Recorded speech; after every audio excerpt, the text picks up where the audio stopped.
Google Ads can absolutely crush it for your business.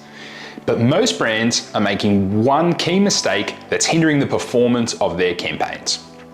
I want to show you the new way of managing Google Ads in 2024. So that way you can start seeing better results from your Google campaigns.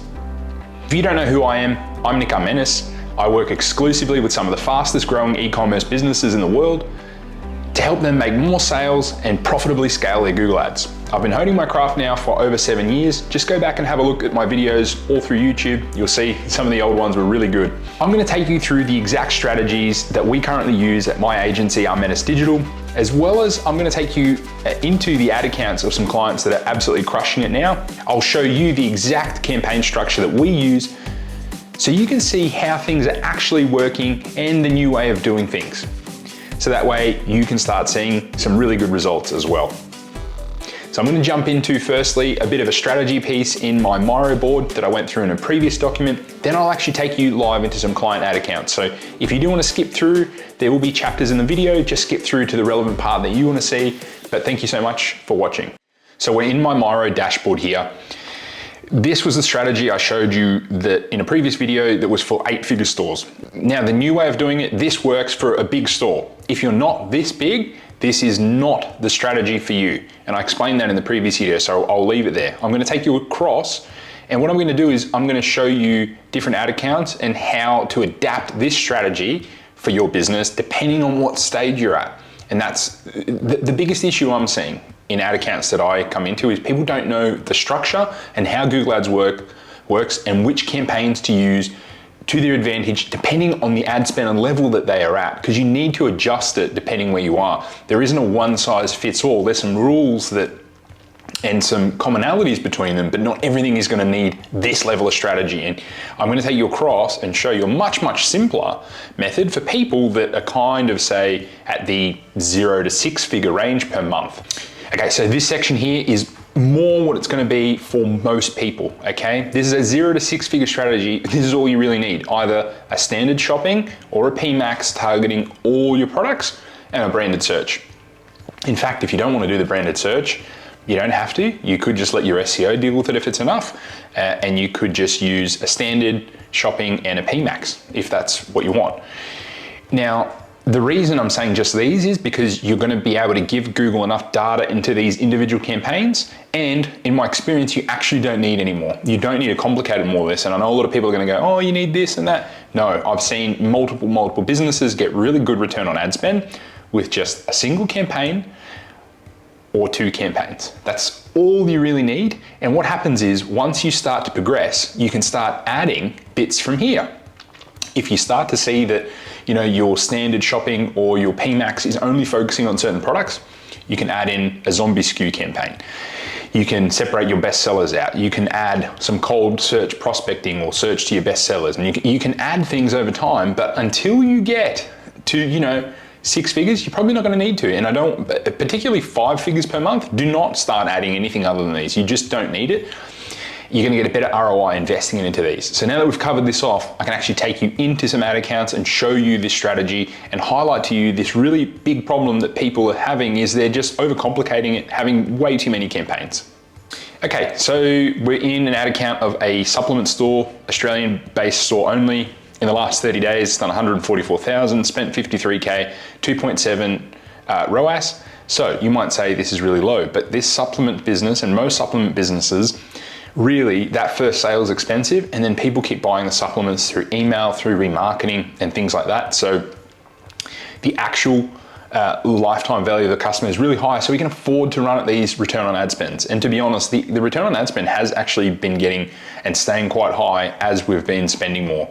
So if we go back a little bit further, I'll show you, and I'm going to show you the exact campaign structure, but I just want to give you a feel for how ad accounts behave. So I'll go all time just to show you that, you know, particularly in the early stages, the return on ad spend wasn't fantastic. So you can see here, there was a point where it was in the 3s, but then the spend was much, much lower, right? So for the spend, we've actually managed to do reasonably well at maintaining the return on ad spend. And remember that there's a bit of a lag in reporting, particularly in more recent periods, so these will lift. So now that you've gotten an idea as to the size of this ad account, I'll take you into the campaigns and show you the structure. And lo and behold, there is just 2 campaigns here. There is a campaign here for high margin products, or really it's the best sellers and anything that's got high profit. And then I've got, this is in essence a zombie SKU campaign. So it's really anything not being seen there. And the reason I'm not doing a branded search here is you'd actually be surprised really PMax still picks up most of it. And also we were having a few issues with search campaigns because it's supplements. They just seem to be auto flagging them as limited, and they just weren't doing very well. So I actually had paused them because of that. Might be something we might reactivate, but at the moment, that's what I'm saying. You'd be surprised the type of numbers you can hit without overcomplicating it. And this spends quite often in excess of 3K per day. And we have another account in the US. So two campaigns in this one, really. And one's high margin products or best sellers, and then anything else, which is basically zombie SKUs. The zombie SKU often performs worse. You can see here, just below 2 return on ad spend, but to be honest, once everything flows through, it'll be higher, and then 2.8 on the other. Realistically, I could probably just pause this and potentially keep scaling this campaign. But what I find is in some days, I need to have this second campaign to lift sales if they're slow on this one. So that's really why I have it. The only campaign here you might want to add would be a standard shopping campaign. But as you can see, you can hit some really good numbers without overcomplicating it. And what we focus on here as well is we really focus on the feed and optimizing that feed consistently and looking at what our competitors are doing and making sure that we're outranking them as much as we can on our best sellers. So now that you've seen this account doing really well, as you can see, we've managed to scale this account really, really high, and we actually help them in this particular account also with their Facebook ads and their TikTok. So it's not something we do all the time, but particularly with clients that we work on like a commission structure or a % of sales structure, I like to do a bit of everything and then get contractors and get experts in to help with it. So now you've seen this account and this structure, I'll take you into another one so you can learn another way that you can run ads in 2024 that's also working. So I'm trying to show you the strategies that are working right now. So again, last 30 days, I'll click through. So as you can see guys, on this one, we've spent 14.3K and done 262,000, so 18.26 return on ad spend.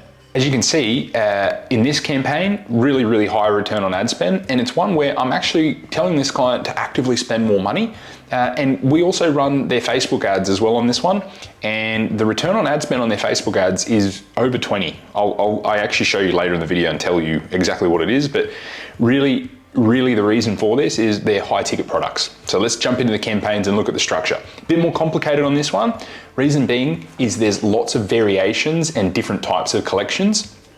And to give them the best chance of succeeding with PMax, I've got each different type of product or collection, if you will, in its own campaign. So for example, these guys sell electric bikes, electric skateboards, and then electric dirt bikes. And so I've got different campaigns for all of those. So this campaign here in particular, we spent $1,400, made $72,000, which is amazing. But the product here that we're talking about, very high value product. So nearly a 50x return on ad spend. Brand search is the next biggest in this campaign, getting spending $1,400, $18 cost per conversion, doing 55 grand, obviously has the highest conversion rate. Then we have the skateboards separated into their own campaign. Really high performing campaign again, 31.6 return on ad spend. That's why I'm saying actively here, we could spend more money. There's the search volume there. We're capped by budget. We can increase it. But this is the structure I'm doing for this particular client. You could get away with doing it all into one, right? But what would happen would be that for example, the first one, the electric dirt bikes that are highest value, they're getting the most conversion value, all the spend would just go to them. And so these guys actually own the stock, so they want to sell through it. So we need to push all the products. And the only way to really do that effectively was to have multiple campaigns. Now you don't have to. We could probably get away with it and we might even have a better return on ad spend. But this client in particular wants to sell all of these, and this at the moment is the only way to really do that with some level of control, because in the PMax, all the assets in there relate to that particular set of products, it wouldn't make sense if we had them all lumped together. Then we have another PMax campaign that has their best selling bikes, and then we have a different brand of bikes, so we can also break it down by brand. Then we have all the other bikes in one. Then we have some accessories and parts. As you can see, they're different types of videos. And then we have a YouTube campaign, and then we're also running a standard shopping campaign alongside all of these on a very low budget, but still doing 7.2x return on ad spend. And then we have another range of products that are kids products that, again, they're different, so we can't lump them all together because it's a different type of product. And then in our remarketing, for it to be effective, our videos and images and that have to match what that product is. So as you can see, like there's obviously a different way and a different approach here, and the reason being is it's a different type of ad account. And so if you're selling lots of different types of products, this is probably the approach you're going to take. Unless you've got a really small budget, then you would just have a single or two campaigns.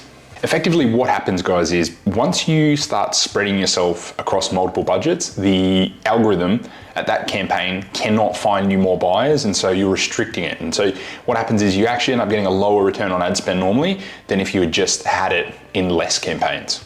Okay, so next ad account, last 30 days here, we've spent 16.7K, done 142, 8.52 return on ad spend. So really good result. Again, this is similar again to the previous campaign, to the previous ad account, but a little bit different. We now have a PMax with all the products, which is this one here. I've blurred the campaign name so people don't know what they are, but I'll explain the campaign type. This campaign here, we spent almost 6 grand, did 43 grand, so 7.28 return on ad spend. This campaign here has a target ROAS set of 675, which is why we're getting around that number. We're also bidding on new customers, so we're bidding more for new customers, and it has all our products in there. It's really a feed-only campaign. Obviously, not always possible to do that, and sometimes Google's going to show some assets there. But as much as possible, I'm trying to keep it as a feed-only. The next one is a different category of products, their hero category, and we've spent 2.9K, done 16, 5.75. We have another type of category, different totally again. The images are different, the videos are different. So these products here don't sell quite as well, so they have slightly lower budget, and that's kind of how I then structure the rest of it. The next PMax, again, different set of products, different collection. This one here is struggling at the moment, so the return on ad spend is lower at 2.96. So what I've done is I am planning to lift the target return on ad spend, remove any products that aren't doing well, or at the very least, try and improve the product listings in the feed. Standard shopping here, spent 1,000, did 2.8. The reason we have this one in here is that we basically want to make sure that anything that PMax is missing is captured by this. And then we have another like wildcard campaign on a very low budget, just targeting some cost of living type products, as in basically where my angle with that was to try and target some lower price products to try and entice people to, given the current cost of living crisis, to try and get them to buy something from this store as opposed to, just bouncing because it was too expensive. We then have the branded campaign, which has a very high return on ad spend, as you can see.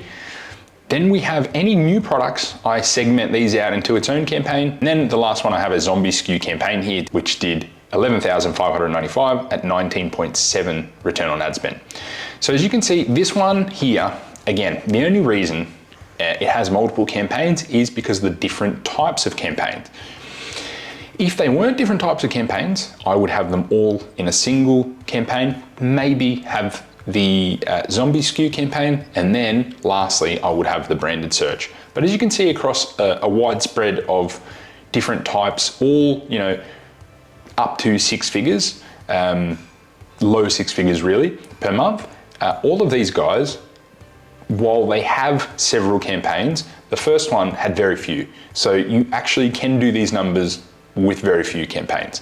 And these accounts you could also, just to so you're aware that while these ones have a lot, you don't need to, but here are the reasons where you would do it.